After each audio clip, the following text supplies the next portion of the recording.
Powered by Sports Interaction, Canada Sportsbook.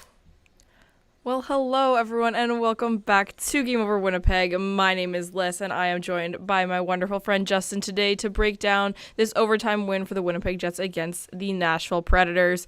Hope everyone's having a lovely St. Patrick's Day weekend and was recovering well. Honestly, I think if I had gone out and partied last night for St. Patty's Day, this would have been like a great way to spend my Saturday afternoon, like an excuse to veg and just watch the hockey game. But it wasn't the most relaxing game of all time. Lots to talk about, lots of Winnipeg Jets hockey going on out there today. So, Justin, how are you doing? I'm doing well, Liz. Appreciate you having me on. And yeah, definitely excited to dive into this roller coaster of a game for sure. Yes, so for those of you who are joining us live in the chat, welcome and hope you're having a wonderful Saturday. Feel free to share your thoughts. I already see there are some people chatting about what they thought about the game in particular. I can't believe we have to talk about a Neil Pionk overtime win. We will talk about that. I fully agree. And for those of you who are live in the chat, thank you so much for being here. Make sure you like the stream and hit subscribe. And for those of you who are listening back later today or tomorrow, I hope that you didn't go into this game watching either a replay or wanting to hear the recap, hoping that everyone is going to be thrilled and it's all going to be a bed of roses because they pulled out a win. Lots to talk about in this game. That's not always the most positive, but there was a lot of good in this game as well that I think is really important to note. So I think we'll kind of go through, the motions of this game and how it went. Justin Brady in the chat says hello. So Justin's a fan favorite here in the Winnipeg Jets community. So we're both Jets fans. So we have a lot of thoughts on a lot of what we saw tonight. It's 4 p.m. It's today. Whatever. Today. It's force of habit, right? Literally. Hockey is an evening thing. But Right. So Justin, what were some of your preliminary thoughts on this game, maybe going into it, as well as what you saw as a general kind of idea and theme throughout the game? Oh boy. Well, obviously a huge game when you look at the standings. I mean, when we got Nino from the Predators and they're kind of selling off and then they had those injuries too to some of their top guys, you're thinking that well, they're tanking, they're kind of just like selling and they're not going to be anything to worry about. And then they're kind of going on this run. Soros is hot and they're just kind of getting, some of these AHL, young players coming up and stepping up. And it's like, wow, this is a huge game.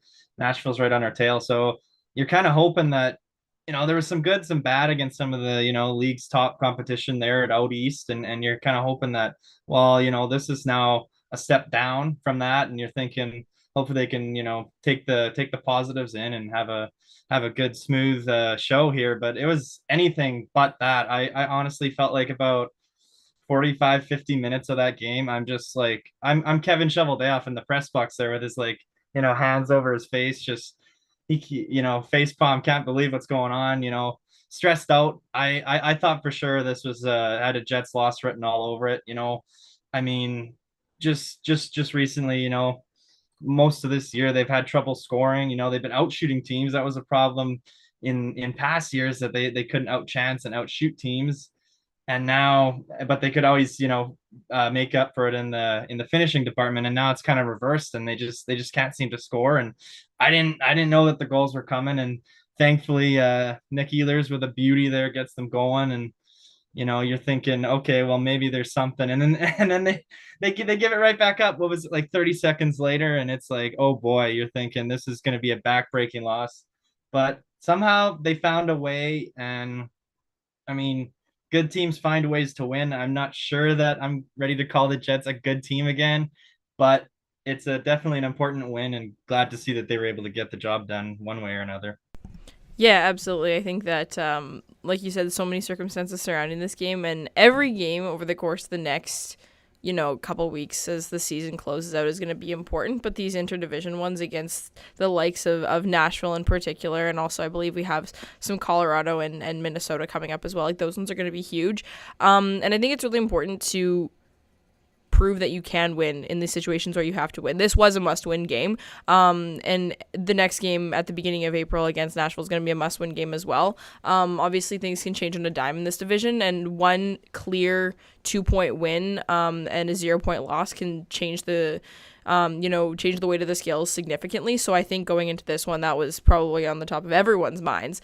And so I think that the ability to kind of step up a little bit and play decent hockey. Like you said, the finishing was an area that was lacking, and that's something that I attribute a little bit more to talent and almost a little bit of momentum and timing as opposed to anything else. To me, the generation of chances and things like that is something that you have a little bit more control over as like a unit, as a team, I feel like. So that's the kind of thing that I feel like seeing that the team was able to do a lot of that tonight was good. My kind of particular beef with that is that I think that the Jets did a pretty good job of, well, in particular, gaining the zone today. I thought that Nashville was extremely loose on their own blue line. I didn't think that they were as tight up front. Normally Nikolai Ehlers is a player that is very noticeable because he's one of the only ones who's able to gain the zone almost at will, and it seemed like a lot of people were able to do that today. It didn't seem like a particular area of weakness, which is good because I find that the Jets sometimes fall into a little bit of a trap when they can't gain the zone very easily. But I thought that their secondary chances were where they struggled. I think they were able to gain the zone a little bit, and then I didn't think they were putting enough. I think the combination of not putting enough pucks on net and also not having proper rebound control and collapsing the net to tuck in any kind of rebounds is poor today. Obviously, when you have the goalie like UC Saros, you need to be putting pucks on the net and hoping to scrap in some garbage goals and things like that because it's a fantastic goaltender. And if you just rely on cycling the puck for 30 seconds just for one really, really, really nice shot, the odds of him saving that really, really nice shot is a lot higher than a lot of other goaltenders you'd face in the league. So I feel like they needed to throw more garbage on him and then pot in more garbage and win a couple more battles in front. There were a couple times where I thought the defenseman had some nice shots down, from up top and things like that. And there were a couple of loose rebounds that Saros let out, but there was no one there. And Nashville was able to scoop them up pretty easily and get out in transition. So I think that was a particular area that I noticed that I didn't like in the Winnipeg Jets game today. Any thoughts on that? Any agreement, disagreement?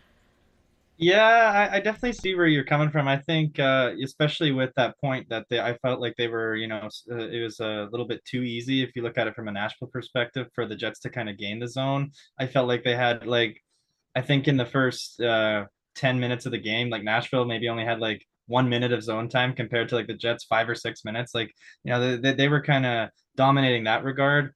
But for me, I just think that the Jets, they like the Jets forwards, they kind of have trouble to know what to do with the puck in the offensive zone. Like they kind of do this cycle thing, and then the high low, try and get tip rebounds in front, but it just seems like it's not really working right now. And any kind of chance off the cycle, it just seems like they're kind of like half a step off, or the puck will bounce on somebody. Like I know there was a huge chance there. Sandberg got it right in front to Connor, who, like, when he's on 99 times out of 100, he's getting that puck and he's ripping it on net. And this was the one time where he fumbles a puck in the slot, and it's kind of seems like they did have the zone time. I don't think that the quality of shots was there, and it's not like they didn't even get into some quality areas. Like the Jets had many 3-on-1s, 2-on-1s, where they couldn't even get a shot away. So it just seems like, I don't know, just kind of that final touch is just lacking right now for the Jets in the offensive zone. And it's kind of to me, they're relying on too much like greasy goals and low chance shooting opportunities, and maybe that's the reason for the struggles in scoring lately. But yeah, that's kind of my thoughts on that. Yeah, absolutely. And I have $1 million question for you before we move into the next part here. So I'm going to share a quick word from our partners. So it's March Mania at Sports Interaction, NHL, NBA, March Madness, MLB, so much more. Play Pinata Picks and Minute Madness exclusive games with insane odds that you can't play anywhere else. Make your bet with Sports Interaction. Download the app in Ontario using the QR code that's on your screen here, or head to sportsinteraction.com/SDPN to get started. 19 plus, please play responsibly. So, Justin, with 12 games left in the season, are you taking the over or the under on Kyle Connor scoring like 3.5 goals for the rest of the season? Well, I mean, I just feel like they showed the graphic. I think it was it even strength shooting percentage, or maybe it was just shooting percentage, but like for his last like 15 games or something, it's sitting at like 2.53%. Yeah, something ridiculous. So like, if I'm a betting man, I know what Kyle Connor's done in the past, and I know like there has to be some positive regression coming. He's just too talented of a player to not. So I mean, I'm hitting the over, but like based on his game today and the last few games, I'm a little bit concerned because he hasn't really looked himself. And so I hope he gets it going. I have faith. I'm taking the over, but oh boy, I don't know what's happened with him over the past few games. Yeah, and I think that kind of can bleed into, we talked a little bit about the importance of finishing in this game in particular. I think it was on full display.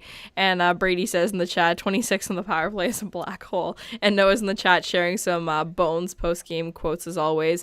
And he says that, obviously how to get the PP going is the $1 million question right now. And they move some guys around and they need to develop more of a shooting mentality. I think honestly, Brady and I spoke about this a little while ago when we were talking about how Kyle Connor is one of those players that doesn't really generate a ton of momentum, but when the momentum is there, he's one of the ones that capitalizes on it and helps move it forward and helps really fire up the team, because when everyone's firing on all cylinders, he's the one who's actually scoring the goals, which gets everyone fired up. And right now that momentum's just not really there, and he's, I think, suffering because of it. And I think him being in a bit of a slump, not a bit, a lot of a slump, is also part of the reason why I think the power plays just look so poor. Because, even if they were still making these slow passes or making these predictable whatevers, if Kyle Connor was scoring every other time he was on the ice in the power play, we wouldn't feel the same way. So what are your thoughts on the power play right now and what we saw tonight? Well, to me, I think that this power play, it just needs more Nikolai Ehlers, number one. I'm not sure that that's the surefire fix because, to be honest, I haven't totally hated the movement and the kind of chances that they're creating. I guess the problem is kind of getting set up. Like it seems like, on the power play, they kind of really struggle to sometimes gain the zone, and then even when they gain the zone, they're just not winning the battles to the loose puck, and it kind of goes down 200 feet again. So I think Nikolai Ehlers, zone entry abilities and the way that when he's on, the dynamic skater and playmaker that he is, I think he's the obvious fix to that power play. I think you could still run a power play with Ehlers, Scheifele, Connor as your main shooters with Dubois down low and Morrissey up top. I think that that's still a very frightening power play when it's on. And I mean, to me, just not to really rag on Blake Wheeler, but I think he's lost a step on the power play. For years, if we're talking 3, 4, 5 years ago, he was an elite, PP1. He was just such an elite passer on that, and setting up, Line A or Scheifele or Connor, whoever it was automatic. But I think he's kind of taken that, another step back, and it's unfortunate, but that's kind of what happens with age. And I just think that, more Nikolai Ehlers could do a lot of good. I think the power play's been struggling recently, and Bonus, kind of hasn't really been, he's been really hesitant to giving Ehlers or that second unit some looks. And I think to me, the power play one hasn't done enough. I mean, Nikolai Ehlers, he scored that tying goal, make it 1-1 there, and then the Predators answered back right away. But then Ehlers, he draws a penalty himself. And what drove me kind of nuts is not only did he not start that power play, which I felt could have been totally reasonable, he got, I think, 15, 20 seconds of a split, on the fly shift on the power play. And then once Schmidt kind of took it down low and got that offensive zone faceoff, they trotted out that same power play one that's been so brutal the last few games. It just hasn't really generated much. And it's just like, oh my goodness, like I don't know what it'll take. But to me, I think that's my number one fix that has to be tried. I think that's the best iteration of the power play. And I think, come the playoffs, you can't be spreading out, some of these guys onto the second unit. I think you need your best 5 out on the ice, and I think that 5 includes Nikolai Ehlers, to be sure. Absolutely, and I think that the unit that you created there, that leaves someone like Blake Wheeler to still be a viable option in the second unit. And like you said, he's had all this success in the past, and he has the ability. So maybe on a unit that can focus a little bit more on him, he might be a little bit better, because right now I feel like he's just struggling to keep up with all of the really fantastic shooting threats that he's got going on and struggling to find those seams and those passes.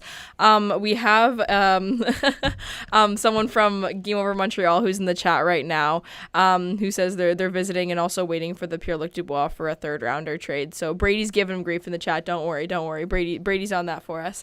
But Pierre-Luc Dubois is one player that kind of I like in that spot down low on the power play. I do prefer Mark Scheifele in the middle up there, so having him there is kind of, I don't know, a screen, or even if he wants to be more along the goal lines and getting through so Mark Scheifele can get that one-timer, which I must say, seeing Mark Scheifele in the middle of the ice on a 5-on-4 power play against the Nashville Predators yellow really brought something out in me today. Right, I was like, oh my yeah. gosh, these memories. I've watched highlights of these games so many times from the 2017-2018 playoffs, and I felt a little bit of something in my heart, and I was like, wow, this is, but that's besides the point. Pierre-Luc Dubois is someone that I think is really important to keep on that first unit, and that leaves Niederreiter as well to play on the second unit, which I think is a great fit as well. But Pierre-Luc Dubois, obviously back from injury tonight, which is extremely important for the Winnipeg Jets moving forward. That's a really important piece to their top six. However, I didn't think that he would look at his best tonight. Any thoughts on Pierre-Luc Dubois' game? Yeah, he was definitely a step or even two steps behind. I mean, maybe that's to be expected. He's kind of had a couple of run-ins with the injury bug and, kind of trying to get back up to game speed. It's going to be tough, especially in such a, intense affair. Um, I mean, I think obviously he'll be fine. He's a great player, fantastic player. Down the stretch, he's going to be super important, but definitely kind of, you know, I felt kind of struggled, kind of fought, the pace. I mean, he did have that breakaway chance right at the end of the third, and or I guess partial breakaway, if you will, and he kind of fanned on it, and just kind of some plays where you can kind of tell there's a little bit of rust. And I know that the broadcasters were kind of mentioning it too. But despite all that, of course, he's still in the corners and getting physical and starting being a pest out there. I know he's kicking McCarron's stick and kind of got a rise, which I thought, yeah, that's typical Pierre-Luc Dubois. Even if he's not in the game kind of offensively or driving play, he's at least going to be that pest that's really annoying and hard to play against, which is a plus. I also think that obviously him being back helps solidify that top six a lot better. So, I'm hoping that he gets it kind of going here because the Jets need him and the Jets have definitely missed him. So glad to see him back, but hopefully he's got another step or two in him down the stretch here. Yeah, you mentioned that breakaway, man. Oh man, I was a healthy Pierre-Luc Dubois scores on that every single time. I don't care who's in net. And he wanted that call that there was a stick that got up in his hands, but he'd fanned on the puck before that stick was even up there. I was like, man, oh man, this guy. But he redeemed himself, obviously, in the overtime. Right. It would have been nice not to give Nashville an extra point there, but coming through in the overtime, I think he made the right call on that entry. I liked the play because I didn't think I think in an overtime against UC Saros you need to pull the goalie out of his socks a little bit. I think if you're shooting straight on, like obviously Nikolai Ehlers' goal tonight was beautiful. I don't think that's scoring in overtime. You need to, there's more clarity. There's not as much traffic in front of the net. So those straight on shots are going to get saved most of the time. So I really liked the play that Pierre-Luc Dubois made there. I think it was the right call. And obviously we got Neil Pionk to tap that home. Both Justin and I know, have struggled a little bit with Neil Pionk. And if anyone here is a Game Over regular, they know that I struggle with Neil Pionk on the pretty much every time I'm on the show. So, but having that goal for him was nice. I'm happy for him. Obviously, if he's going to continue to play in this lineup in the role that he's in, we have no control over that, of course. I like to see him have his wins. I want him to continue to play better. So if that fires him up a little bit and he can start being not bad, that would be fantastic. That would definitely be a start. Yeah, I mean, it's definitely good to see him, get that overtime goal. And I know he does kind of chip in with some offense. So I guess that's kind of why Bones kind of still has him, up in that second pairing role and getting such a, getting a lot of the ice time, a lot of the matchups. To me, I felt that he had a pretty poor game up to that goal. So pretty fitting that he does get that goal, and good for him. The Jets needed that goal, and it's a big goal. You'll take it. But yeah, I thought on that first goal, he kind of chipped a little backhand a little weakly up the boards. Now, to be fair to him, there wasn't really much support. I felt like Nashville had a really good forecheck there, but where it kind of really bugged me is that he didn't really get back and cover for his turnover. He kind of glided back towards the slot, let Cody Glass get some body position on him, and then the rest is history. It's 1-0. And I thought too he kind of was a little bit sloppy in his own end on that second Predators goal. So I mean, good to see him make up for it in overtime. But yeah, to me, that's a huge weakness for the Jets has been Neil Pionk's play. And the frustrating part about Pionk is, you think there might be something there. He had a really good season a couple of years ago, and it's just kind of been a downward spiral from there. And I really worry about that pairing going forward. But with that being said, you got to give him credit for the overtime goal, and he'll take the 2 points, and hopefully, that can be the turning point for number 4. Yeah, absolutely. And I think that, both those goals tonight were not the finest displays of what Neil Pionk is capable of doing. They are maybe more fitting descriptions of what he does do, but I know that, there's a better hockey player somewhere in there. But like you said, that first goal, Brendan Dillon was kind of down low with him there, but then he went back to the front of the net, which is where he should have been. But I feel like there was not enough winger support for Neil Pionk down low, which is a common occurrence with this team, and it makes him look worse than he is, which is hard. And it's the kind of thing that's, when you have a defenseman who is struggling on the regular, like, you need to support them too, and it's not helping him in any capacity. And I believe the forward line that was on at that time was Kyle Connor, Mark Scheifele, and Nino Niederreiter. So take your pick. One of them probably missed their guy and was a little bit far back on the play and wasn't providing enough support. Color me shocked. But on the second goal as well, I think Brendan Dillon in particular really didn't look good on that goal. And I think that pairing, when they get a little bit exposed, it's not ideal. And that's going to be the kind of trend that you would continue to see as the quality of competition gets better, as people become more urgent with the way that they're playing hockey. And then also, if they were to make the playoffs, they'd be playing against stronger competition night in, night out as well. So I think that there's, a little bit to be said there. I actually want to talk a little bit about Brendan Dillon as well, just with my frustration with the fight. Man, oh man, I hate fighting in hockey 96% of the time, because 4% of the time someone's being a little shit and you need to go after them and you need to make them, pay for being the worst. But the other 96% of the time, or whatever percentage I said earlier, a guy makes a hit that he's allowed to make, someone comes after him, and then all of a sudden you're down a defenseman for 5 minutes for just doing his job. I get so frustrated with that type of thing. It happened to Dylan Sandberg last game too. He makes a hit on, I don't even remember who it was, or this is 2 games ago, I guess it was. The last game over that I did. I makes a hit, someone's hurt. Martin Nook. It was against the Carolina, and Martin Nook was hurt. So one of their players freaked out, drops the gloves immediately. Dylan Sandberg has no choice but to fight, and all of a sudden you're down your arguably second, third best defenseman for 5 minutes, and it's like that. I hate that. And that happened to Brendan Dillon earlier on in the game today, and I was like, man, oh man, this is so tiring. Yeah, for sure. I mean, that's a hot topic around the league. With those hits, is should a player have to respond? And to me, I think if it's a clean hit, I understand it from Nashville's perspective, right? They want to be a tight group. They want to stick up for one another.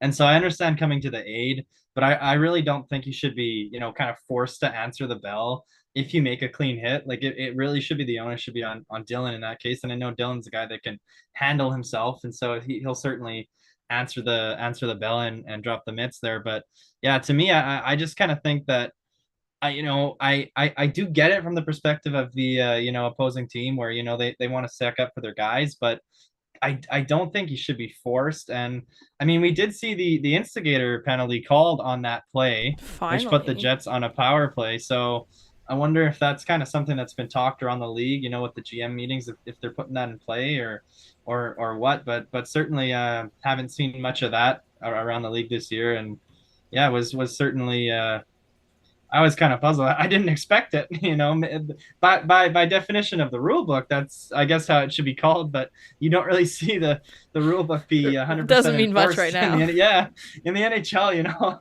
the rule book gets enforced only half the time. So yeah, it's certainly interesting to see, but yeah, I see your point. It's not always necessarily, especially because it's usually a scrappy kind of fourth line forward that'll go out to fight. So for the other team, like, losing that doesn't matter, but when you're down, Dylan, and you got to go 5D, it definitely can hurt, especially if it's 5 minutes, but they got to get a whistle too. So sometimes it can extend to 6, 7, 8 minutes, and that's a bit of a big loss. So yeah, I definitely see your point there. Yeah, absolutely. And it's more just the kind of thing where, full transparency, if someone hits Nikolai Ehlers, I'll be like, okay, Brendan Dillon, go punch him in the face, please. Thank you very much. Like, obviously, Right. It's a very selective thing, but it's just, like, kind of annoying when you're watching it. You're like, oh, this sucks. And now you're down a guy, and your pairings are all thrown off, and everyone's all screwed up. But I want to talk a little bit about the bottom six tonight. So obviously Morgan Barron has been kind of a hot topic among a lot of Jets fans as of late. I think that he's been playing some decent hockey. I've liked a lot of what I've seen. I think he's become a little bit more strategic in a lot of what he does. Like, I think before he was the kind of guy that, it would remind me of like a children's toy where you would like crank it up and wind it up and you just hold him on the bench, and as soon as his shift starts, you just drop him and zoom, he'd go. Like, he just like he has a lot of go in him, and he always has, but sometimes that go would result in him, kind of being all over the place, and you're like, why did you do that, and all kinds of things. I think that he started to look a lot better. I think he's been very strong on pucks, very, hustly and gritty in all those different areas, like, but in a very, very good way. I don't like using those buzzwords, but sometimes they're warranted, and I think a player like Morgan Barron, in the way that he's playing right now, kind of warrants that type of description. But I don't think that if you want to continue to see that from him, that playing him with Saku Maenalainen and Kevin Stenlund is the best fit for him. So obviously with Pierre-Luc Dubois being back in the lineup tonight, there were some lines that changed going into this game. So what were your thoughts on that kind of deployment of the bottom six, and where your allegiances lie with where players you think should be playing? Yeah, so I mean, I've definitely grown to appreciate Barron, a little bit more as the year's gone on. To be honest with you, I didn't really see too much of the appeal with him earlier on in the year. I will give him credit. I think he's been a lot more dependable and reliable as of late. To me, I still think in this playoff run, I have absolutely no issues with him, being on the fourth line. I guess my only gripe is that, as you said, throwing him out there with Saku Maenalainen, who's had a really rough go of things lately, and he's an excellent penalty killer. Credit to him for that, but he's just at 5-on-5, he does nothing. So any positive thing that Barron will do to create, be heavy on the forecheck, make some nice plays, whether it be working really hard and winning the puck off the wall, or going and getting a dump in, or doing those hard-nosed things. It's just, well, when you're doing it for Kevin Stenlund and Saku Maenalainen, it's not that effective most of the time. I guess my biggest issue with Barron is the lack of finishing.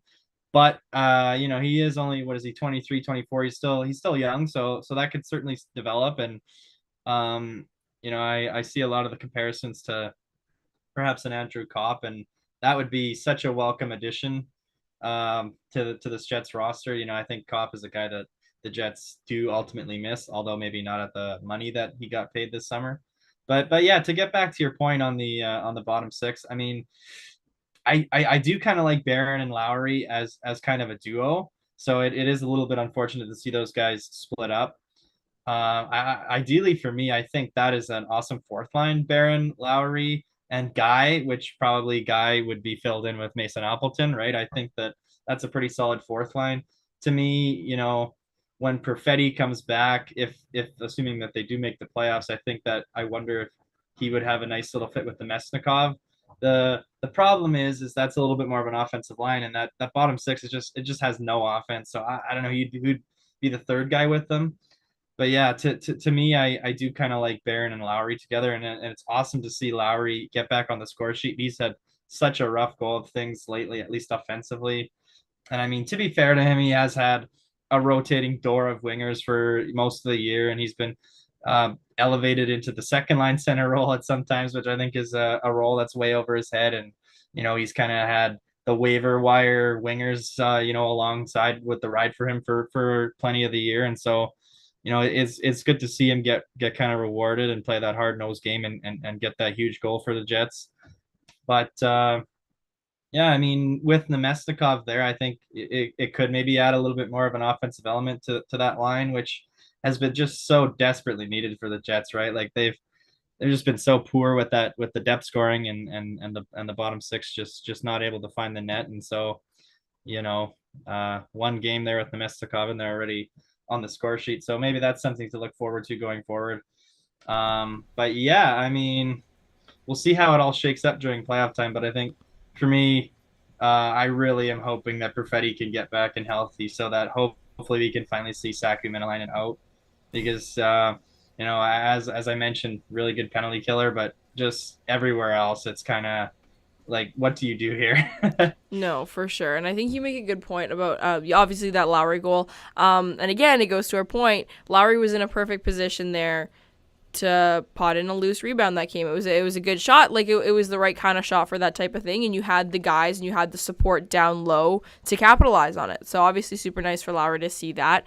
But speaking of the bottom six a little bit, I kind of want to talk a bit. I was telling Justin, I swear I was writing this before the goal was scored, but I didn't have time because obviously Nashville scored so damn fast after the Winnipeg Jets scored their first goal. But I understand that there are complexities with line matching and what your kind of strategy is for deployment in all these different areas, but I personally really dislike putting out a third or fourth line immediately after you score. I think its momentum is so huge in a game like hockey that's anything but a game of isolated events, when so much relies on, capitalizing on bounces and managing situations and things like that. I think you need to put your foot down while the other team is a little bit on their heels. They're a little bit surprised or taken aback or whatever. So I really dislike immediately, Nikolai Ehlers scores a beautiful slap shot from high up on the left circle, and who goes out there? Adam Lowry. Like, that's not what you need to continue to generate that offense when they obviously needed it. That was the first time they'd been on the score sheet all game. Now it's a tie game. It's a game that you've been, dominating in a lot of different areas, especially when it comes to possession time and all those different types of things. So it's like, why wouldn't you try and put your foot down while you have the chance? And obviously Lowry is a very strong defensive forward in most capacities. So him getting scored on is not the issue for me here. Like, obviously you don't want the team to score. But it's the fact that it looked like Bowness was just resorting to want to defend as opposed to keep pushing with offense. That's an area that I've struggled with the Winnipeg Jets for a couple years, and maybe I don't watch other teams closely enough because maybe everyone does this. But do you have any thoughts on that and kind of the just like kind of as an indictment to the lack of offense that we've seen from that bottom six, and how that sort of can almost kill your momentum if it's deployed at the wrong time? Right. Well, honestly, to be honest with you, just in general, I think that Rick Bowness has deployed that third line a little bit too much this year. I think for the longest time there, it was cutting into Nick Either's ice time and Blake Wheeler too at some points, and they were getting 13, 14 minutes a night, which was lower than guys like Appleton and Lowry. Which, like, all due respect to those players, they're certainly a little bit more effective in the defensive zone than Ehlers and Wheeler. But I mean, at the end of the day, when you look at the results, the end results for those players, Lowry, there's a reason that Lowry and Appleton are considered bottom six players and aren't making the big bucks. And so, to me, I just think that that's just been a problem just in general. The kind of just kind of defaulting back to that bottom six a little bit too often, especially when they're just so one dimensional. They're supposedly good in their own end, but they just don't create anything back. So it's a net zero. And yeah, I mean, specifically too in game states where it's close, or the Jets are leading, Bonus kind of does have that tendency to sit. We saw Cole Perfetti earlier on in the year. As soon as the Jets had a lead and the Jets were defending a lead, he would be strapped to the bench, which is kind of interesting considering he actually, when you look at the analytics, he was one of the best defensive metric forwards that the Jets had. And so I just think that Rick Bowness, he kind of can't help himself. I don't know if it's just that kind of old school coaching mentality or what it is, but he just kind of defaults to in those tight game situations to have such a huge trust of his third and fourth lines, and sometimes it comes to bite them kind of in the butt, and it definitely did there on that Nashville goal as they erased all that momentum. And that's just an area that the Jets, like, even you go back to that Tampa game where they took the lead. Was it 1 or 2 goal lead? I can't remember. And then Tampa challenged and they got the power play, and you're like, oh well, they could really put this game over here if they can get a power play goal, have a nice power play, even keep the momentum. But all they did was have one of the worst power plays all year, and give up a, did they give up a shorty, or was it just a penalty against? Either way, it was an ugly power play, and just kind of capitalizing that momentum. It's kind of gone haywire in the last few weeks, and I think some of it does have to do with the kind of just the tendencies to fall back on that bottom six, and maybe trusting them a little too much.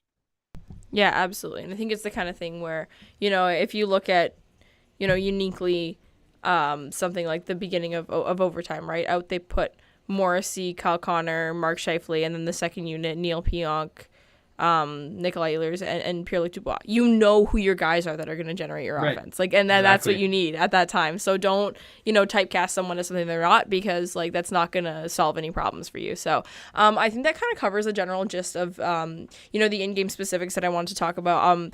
Peg City Hockey brings up a really good point in the chat about how much of sellers Nashville was at the deadline, and the fact that they're still so close. So how important these games are going to be moving forward. Obviously, the interdivision ones are the most important, but every game that you can eke out 2 points is going to be extremely important moving forward for the Winnipeg Jets. We've talked about it all year, and it's still true. The West is super open, and if you can get the right matchup, or just get into the playoffs or anything, we know that so much can change in that scope and in all those different areas. So it's really important for the Winnipeg Jets to find ways to win games like this. Justin and I were talking before we jumped on about how this was shaping up to be the kind of game that the Winnipeg Jets always lose. The kind of game where it's you actually don't want to complain about too much of what's going on. Obviously, there are some areas where they're struggling, and some areas where you can pinpoint some weaknesses and things like that. But generally speaking, there was a lot of good going on, and these just seemed like the games that the Winnipeg Jets would just, choke and give up a really bad goal and lose and things like that. So